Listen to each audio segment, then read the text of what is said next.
Tai, mėlyjei mano, pagalvokime iš esmės šiandien, kokią mes turim visuomenę, kokią mes turim valstybę ir kokią ateitį mes turėsim. Šiandieną tai yra lakmuso popierėlis Remigijus Žemaitaitis. Rytoj būsite sekantis kažkuris tai kitas asmuo. Ir tai būtent prasidėjo prie konservatorių. Dar kartą paminėsiu.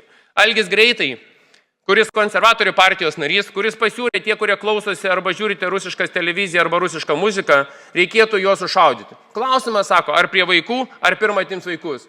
Pirmoji daly matėme, kaip Izraelio pareigūnai sušaudo palestiniečių Gazos ruože šeimai. Jų kas nors klausė, koks jų tikėjimas, ar jų kas nors klausė, kokį neapykantą ar pyktį turi Izraelio tautai.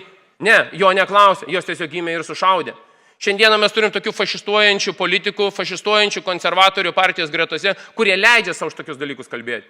Ir dar kartą paminėsiu.